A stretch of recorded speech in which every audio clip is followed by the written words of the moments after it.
Welcome to episode 122 of I Thought I Knew How, a podcast about knitting and life and all sorts.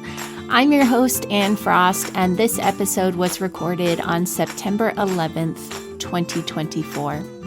I recently did a road trip with my three older brothers. We drove out to Ohio in the American Midwest to visit my mother's hometown and see some family. On that trip, we popped into a few museums, and in those museums, I saw some knitted and crocheted items that sent me down some rabbit holes. So today, I'd like to share with you what I learned as I poked around in those rabbit holes. Let's get started. I don't know how many of you out there in listener land have attempted a sibling vacation before, but I would highly recommend it. It's a different experience to go off somewhere with the people who have known you the longest of anyone in the world and just eat from food trucks and visit museums and engage in some gentle harassment. Last month, the four of us piled into my brother's truck and drove nearly 12 hours to Ohio to visit my mother's hometown, which none of us had been to in over 30 years. We stayed in an Airbnb and spent our evenings sitting out in the backyard and the days exploring Canton and Cleveland and just being around each other. My mother is originally from Canton, Ohio, which is home to the Pro Football Hall of Fame. It was a point of pride for her that her high school stadium was the stadium for the Hall of Fame. And she was a massive fan of American football her entire life. Football is no joke in Ohio. She told me stories of going to Massillon to watch the game against their rival school, and people would be sitting out in their lawns with their shotguns on their laps. I have never understood why they would do that. I mean, why? Were they keeping Canton fans off their lawns? Had there been riots in the past? I honestly thought that she had been exaggerating, but my brothers and I went on a hunt to find t-shirts for her high school team. And I mentioned it to the woman in the shop, and she just sort of nodded and was like, well, yeah, it was the Massillon game. But I digress. Growing up, even though I'd gone to Ohio at least 4 times to visit my grandparents, I was never taken to the Football Hall of Fame like my brothers were. So I was eager to go on this trip and see what I was missing out on. Now, I will admit, I was going to the Pro Football Hall of Fame as a casual observer of American football. I watch the Super Bowl every year, and I will watch bits of games if they are on while I'm visiting my dad. I wasn't so much excited to go because of my level of fandom as I was about the chance to finally get to go. And I think youngest children everywhere probably understand what I mean. I fully expected to make my way through quickly and grab a drink in the cafe and wait for my brothers. But the museum starts with the history and development of the game, and that is what grabbed my attention. Because one of the first figures you're introduced to in the museum is a man named Jim Thorpe. If you've been on the internet in the last 5 to 10 years, you've likely seen the meme about Jim Thorpe that makes its rounds every now and then. Before my experience at the Hall of Fame, I knew Jim Thorpe as the Native American Olympian who won 2 gold medals in the 1912 Olympics for the pentathlon and the decathlon, the latter of which he won gold in while wearing a pair of mismatched shoes that he scrounged up to replace the pair that someone had stolen from him. That is how I knew Jim Thorpe, thanks to internet memes. And it's the only thing I knew him for. But Jim Thorpe was a pivotal figure in the creation of American football, leading the Canton Bulldogs to winning the league championships 3 years in a row before serving as the unofficial head of the American Professional Football Association in 1921 to 22. There's a lot about him and his life covered in the beginning of the museum, and I ended up grabbing a copy of a biography of his life called Path Lit by Lightning by David Maraniss, and I've been listening my way through it. I highly recommend it. But one of the items on display caught my eye. Thorpe's letterman sweater from his time at Carlisle Indian Industrial School in Carlisle, Pennsylvania. Carlisle was established in 1879 and was the second Native American boarding school funded by the United States government as part of the extremely problematic efforts to, quote, kill the Indian, save the man, by taking Native American children from their families and doing their best to assimilate them into white Christian American society by insisting that they only speak English, imposing new English names on them, cutting their hair, making them wear mainstream American clothing, and teaching them Christianity. I'm digressing again a little bit because Thorpe's life is my current obsession. So I will go back to focusing on the letterman sweater. But before I do that, I want to recommend again the book Path Lit by Lightning, even if you're not a football fan. Thorpe's life is fascinating, and the history around his life is important to understand. The Hall of Fame had a case dedicated to Thorpe's time playing for the Carlisle team, which included his letterman sweater. It's a cardigan knit in maroon wool with a gold button band that widened around the neckline to form a turn-back collar. The button band is knit as a double thickness of stockinette stitch, and rather than a ribbed hem, the cardigan's bottom edge is turned under and stitched in place. I grew up in a time when letterman jackets were waning in popularity in American high schools, and you'll still see letterman-style jackets in fashion, but I feel like in my area anyway, the letterman jacket doesn't have the same social cachet it once did. Letterman jackets were the evolved version of the letterman sweater, and they feature wool bodies and leather sleeves in the school's colors. And top athletes and at some schools, top scholars and performers and artists would be either gifted the jacket by the school or they'd be invited to buy one for themselves, and then would be given a chenille letter to sew on the jacket as an acknowledgement of their skills. And then once they'd earned their jacket and letter, if they continued to excel, the school would give them pins to add to the letter.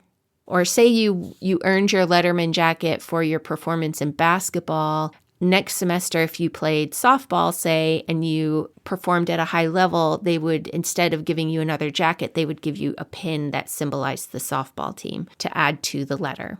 The history of these jackets and the letterman sweaters trace back to the need for uniforms for college sports teams. Harvard University created a jersey for their baseball team in 1865 that was a gray flannel shirt with an H embroidered on the back. The style was adopted by other teams at Harvard, and other universities began putting their teams in shirts with their school's initial on them. It wasn't until 1891 that the Harvard baseball team started wearing matching team sweaters off the field. The first letterman sweater was black, with a crimson H at the left breast. These sweaters would be issued to the students, and they were expected to give them back to the university at the end of the season unless they had performed remarkably well that season, in which case they were allowed to keep it. So being able to wear your letterman sweater year-round marked you out on campus as an exceptional athlete. Different colleges and schools adopted this practice over time. At first, rather than awarding pins for subsequent successful years of high performance, those who made admirable contributions to the teams were allowed to add a stripe to their sleeve, presumably using duplicate stitch. Jim Thorpe's sweater had gone on an interesting journey, you could say. Unsurprisingly, as he was regarded as the finest athlete in the world at the time, he was allowed to keep his letterman sweater, which he then gifted to a girl he knew. Even through the age of letterman jackets, it was always, let's say, a sign of favor when the fellow you were dating lent you his letterman. You were expected to give it back after the relationship ended, but this one stayed with the girl, and it bounced around in her home so long that eventually it served as a bed for the family dog. The family finally decided that the Pro Football Hall of Fame would be a better place for it and gave it to the museum. The museum cleaned it and mounted it in a display about Thorpe's time at Carlisle, but they did not repair it. And there's no mention of it doing time as a dog bed in the case. That information came from a docent at the museum. So the cardigan on display has several small snags and a major flaw to the button band caused by a couple of broken stitches that were allowed to drop, and a stitch that has run at the front hem. At the time that I was standing there in the museum, I did not know the story about the dog bed.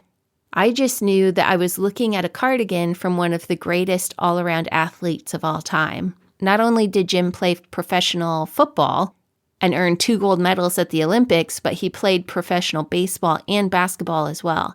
And his letterman sweater was on display with large imperfections that could have been repaired in less than 10 minutes with a crochet hook. And I was really annoyed that it hadn't been. Some of the stitches were broken. That's why the runs had happened, but there was no reason to leave the runs there. Very little effort would have repaired them, or at least brought the drop stitches up to the point where the break happened, and then they could be stabilized so you could still see that it had been damaged without the massive damage to the button band. And I stood there wondering why it had been displayed in that way. Sometimes the damage is part of the story of an item. For instance, there's a sweater on display in the main museum in Shetland that had belonged to a soldier from Shetland who had been captured in World War II and spent a long time in a POW internment camp. He wore his home knit sweater the entire time, and it's very damaged. It's on display with the damage intact, including some areas that could be easily repaired because the damage is part of the story of the sweater, which is conveyed in a nearby information card. To me, it makes sense not to repair that sweater for display because the family donated it to the museum because of the story behind the damage. The family of the girl who was gifted the sweater donated it to the Pro Football Hall of Fame because it had belonged to Jim Thorpe, not because it had been used as a dog bed after they received it. There's nothing in the case explaining that the sweater had been damaged after Thorpe owned it. The viewer is left to assume that Thorpe caused the damage to the sweater and wonder why and how. It's a misleading artifact in its current state. And I think it should be fixed. As it is in the museum, it implies things that aren't true. Was Thorpe extra hard on his clothes? Was the quality of the materials poor? Is this the sort of thing that happens over 100 years to a sweater? The answers to all of these questions is no, but the state of the sweater implies otherwise, and I may have sent them a letter saying as much. We'll see if anything comes of that. The Pro Football Hall of Fame functions with limited resources, and while I'm sure they have trained conservators on staff, whether they understand knitwear well enough to confidently repair it may not be the case. But I hope they do repair it and clarify why it's in the state it's in, because I don't think you have to be a knitter to make judgments based on the state of a sweater on display. In the spirit of the road trip, music is returning to this episode. I got a lot of knitting done on the drive out to Ohio and back, with my brother doing all of the driving for us. Grab your knitting if you haven't already and see how far you can get. This is Jontavious Willis with Daddy's Dough. You told me, mama, you didn't want me no. Didn't want me no. Me no more, said you told me, baby, you didn't want me no more. How you expect me to bake for you, baby? You done used all your daddy's dough. Well, I bought you clothes and I took you most any old place. Said I bought you clothes, took you any old place. You will wear the same clothes I bought you, grin in your other man face. Well, you used to be sweet, baby, now you sure done soured on. You sure done soured on. Soured on me, said you used to be sweet, honey. You sure done soured on me. I'm gonna put you down, go back to my old time used to be. Oh, play it for me.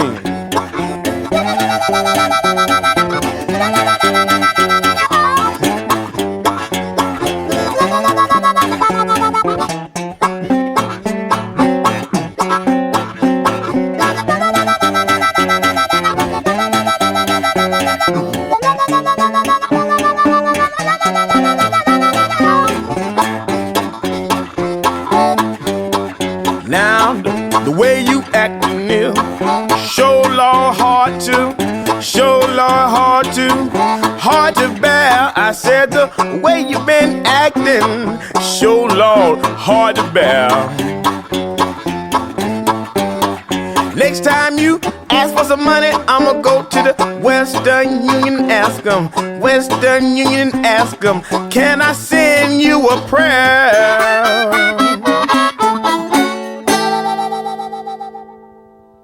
I mean, no disrespect to those in the area of Canton, Ohio, but there's not a ton of stuff to do there.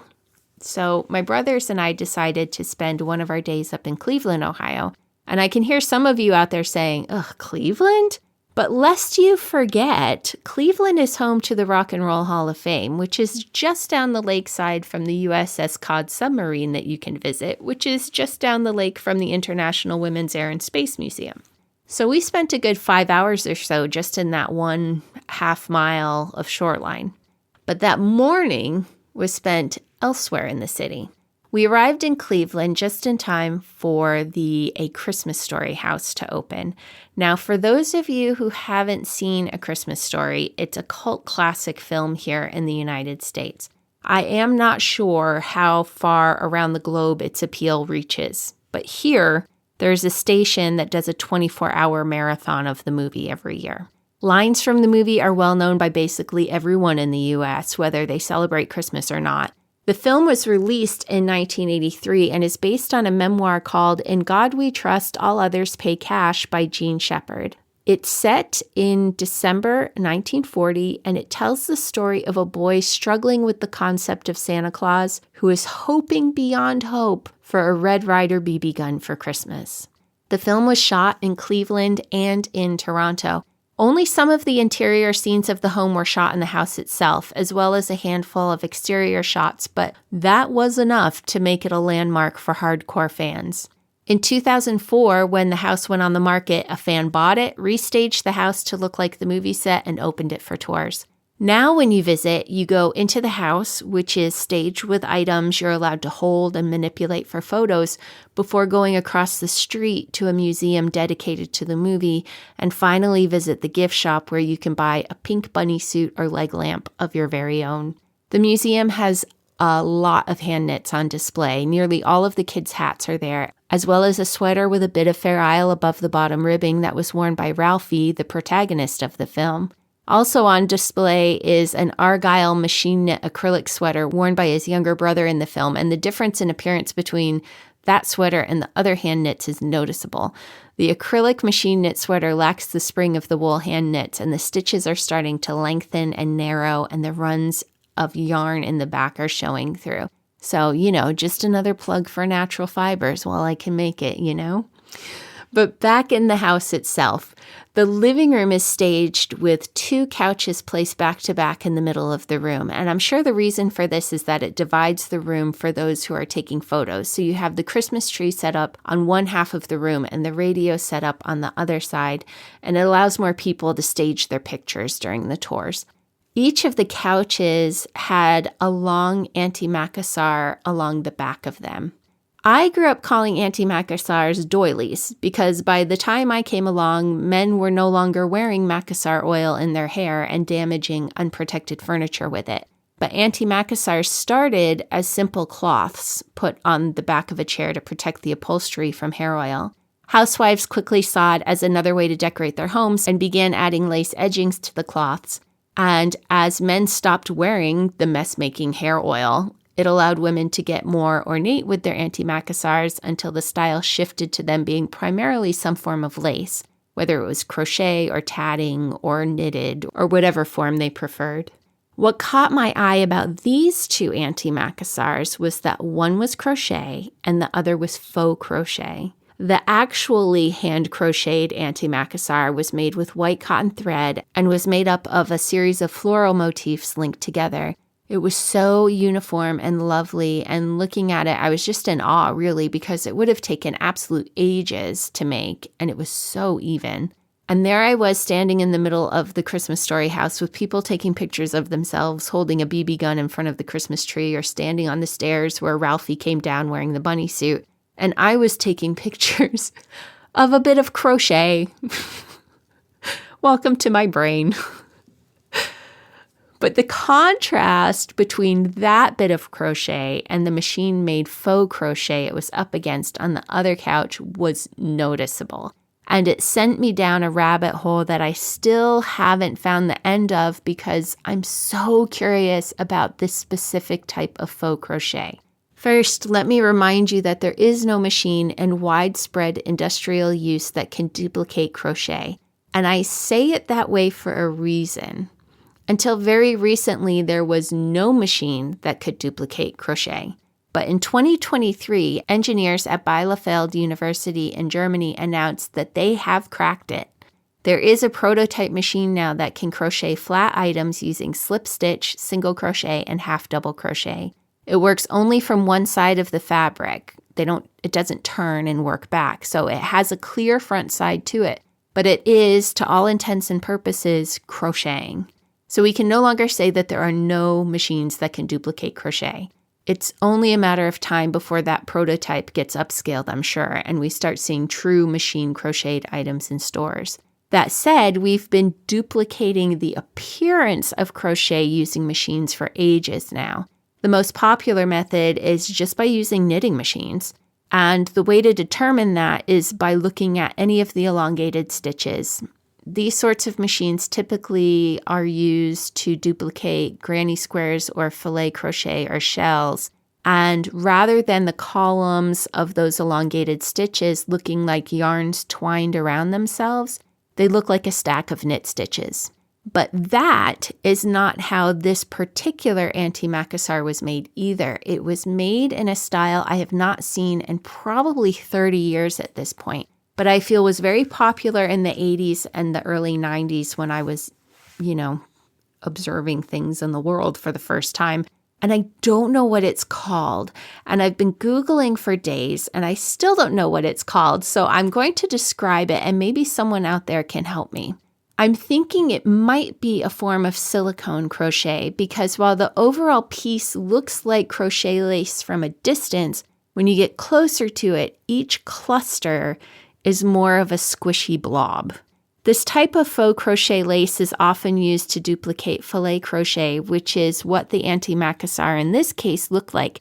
But I know I've seen examples of it in the past in more traditional doilies with floral patterns and such. There's no clear thread to it.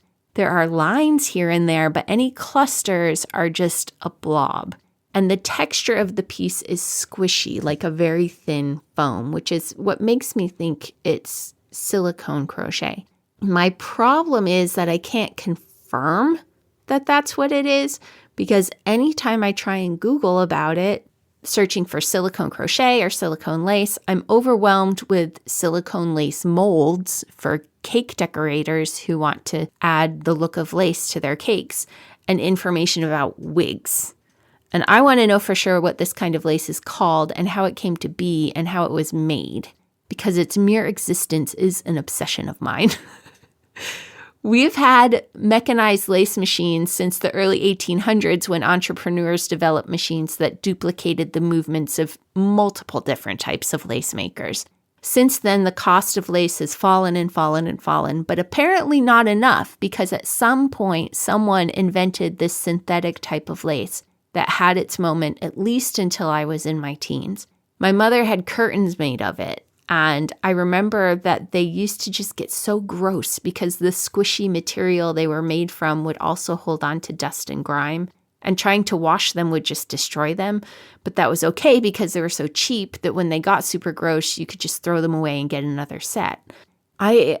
I'm also curious because the contrast between the two antimacassars in the house pressed right up against each other on the backs of the two couches was striking.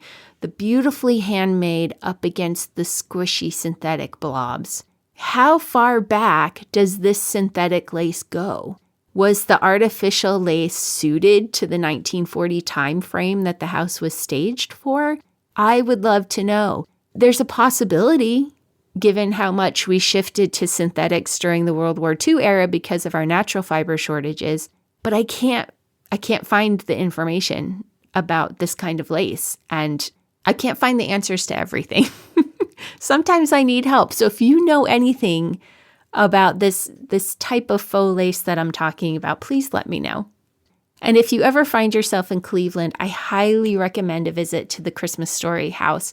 It really is a well-done experience. And if you're in need of housing for your trip, you can actually stay overnight in the house or in the one next door at a price comparable to other Airbnbs in the area.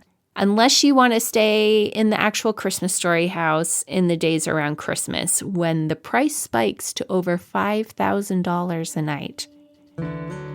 Another song before another stop along our road trip. This is Back to Our Beginning by Humans Win. I'll see you on the other side.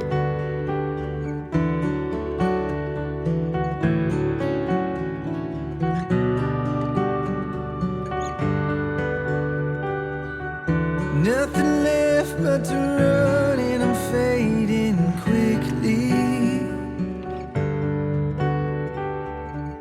I was never enough, you deserve better, honey. But every little step I take leads me closer to you, closer to the man who I wanna be. Every step I take leads me closer to you. Yeah, I'll be the last one standing. I'll be the one here waiting. Could we go back? Take me right back. Yeah, I'll fight for every second. I'll lose it all to make it. Could we go back? Take me right back to our beginning. Oh, to our beginning.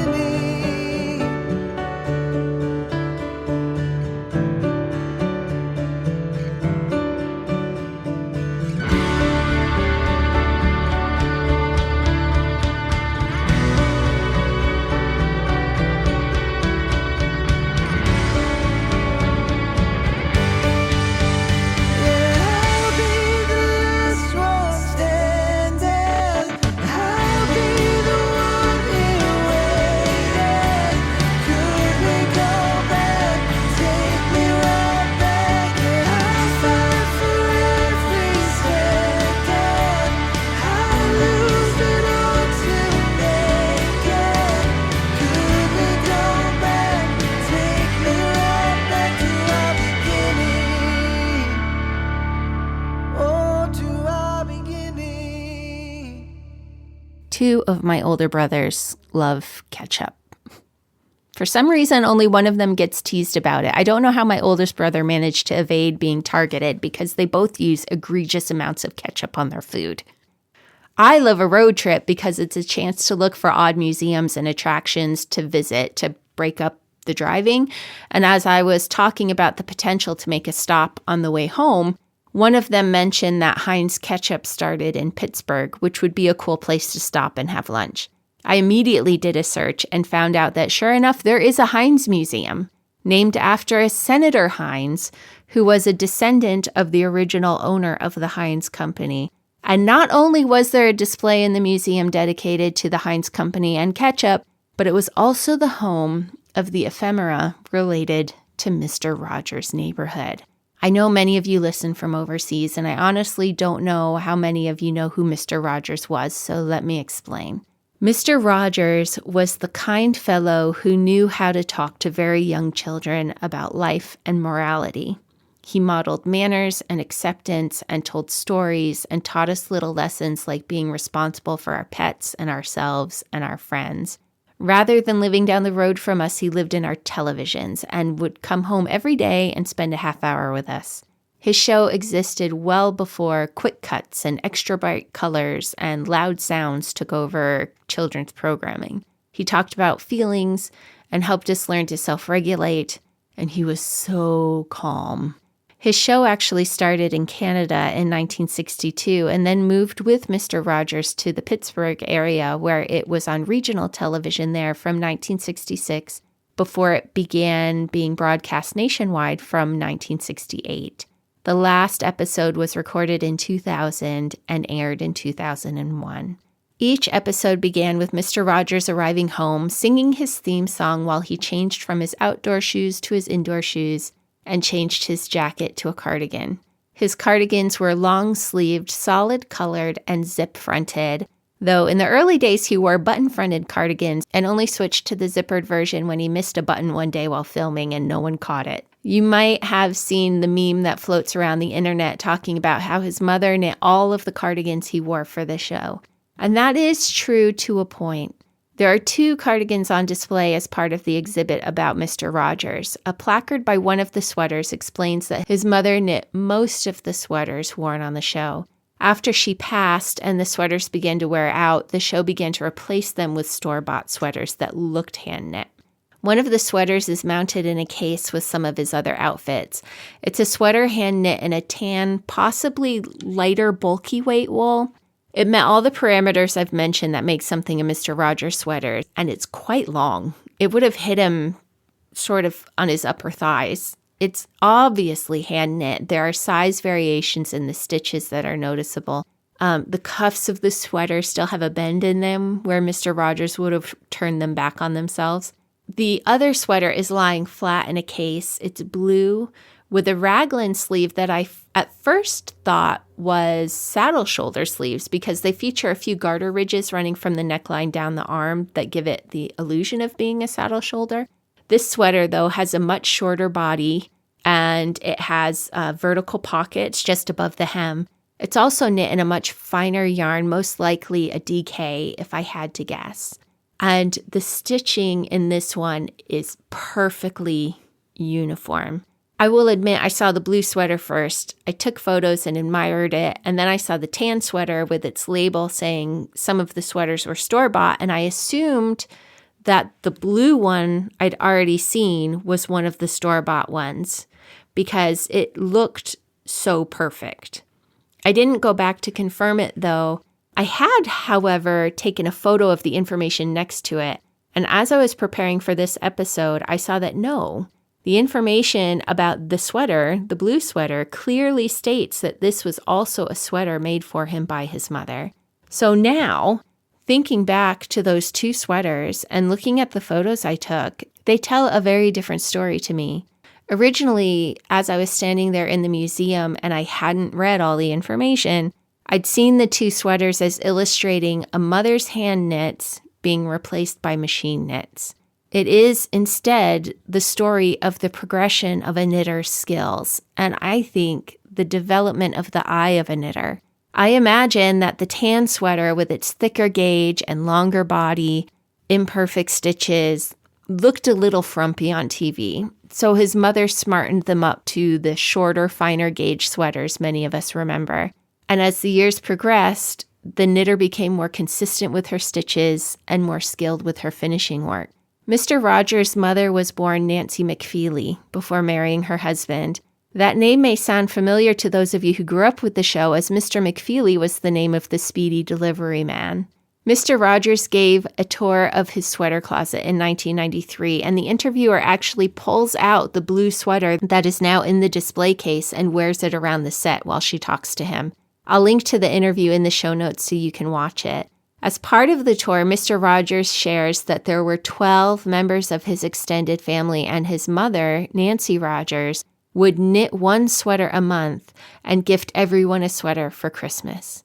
Nancy would ask everyone what type of sweater they wanted each year after they'd opened that year's sweater so she could get to work on them again. But she would volunteer that Mr. Rogers would want one of her zip sweaters. And that is what he got. Mothers know best what will suit their sons on TV. In the closet, in the interview, you can see the same sweater knit in multiple different colors. We talk a lot about the concept of knitworthiness, and I think about those 2 sweaters on display in the Heinz Museum. The lumpier, less perfect tan one that nonetheless was worn on screen by Mr. Rogers led directly to the perfectly evenly knit sweater, so even that I thought it was made by machine. Both were made with equal amounts of love, despite the difference in skill level, and all of the subsequent sweaters were earned by the man who was happy to wear the imperfect one because he knew what it meant to the knitter. Mr. Rogers was the ultimate knitworthy person. And look what the results were. Appreciate a knitter's early attempts and wear it with joy, because how you accept their early offerings will determine whether they will continue knitting for you when their skills align with your expectations. Let it be a lesson for us all. None of us are perfect right off the bat. Look for the people who love you anyway. You know, I purposely did not add anything knitting related to the plans for this road trip. My husband will tolerate wool or knitting related side quests, but I thought I'd save my brothers from such a fate. Turns out it does not matter. I see it everywhere, and the side quests and woolly wonderings are going to happen whether I want them to or not. One more little song for us before we close out the show.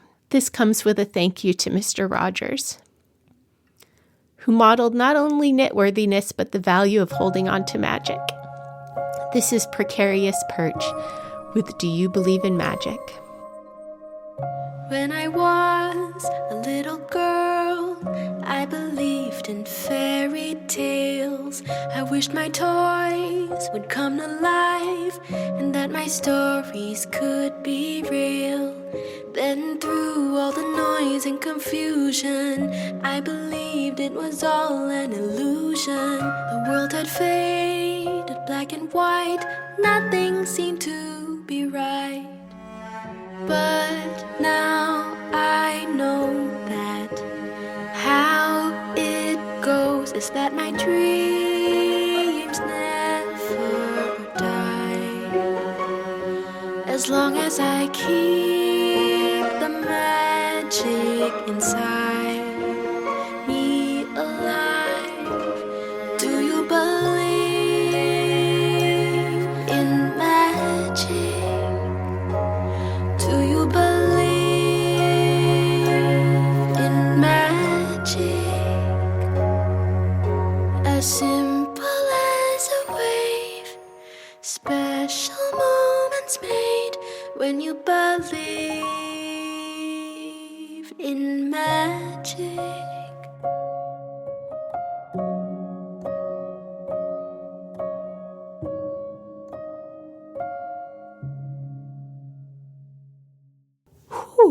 I did not expect to get choked up while talking about Mr. Rogers and his sweaters, but you take your childhood and you wrap it up in your favorite craft.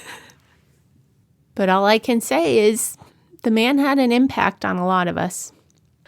A few more things before I go. I am in Shetland at the moment. I have some episodes that I'm thinking of to do while I'm here, and I'm hoping to get a lot of recording done, even if the episodes themselves may be spaced out a bit. So just a heads up that things might be a little inconsistent again as I go back into the next semester. A reminder that Wovember will be coming up through the month of November. That is a month-long celebration of wool that takes place mostly on Instagram, so be sure to be following I Thought I Knew How there. Even the bits that take place elsewhere will still be announced there.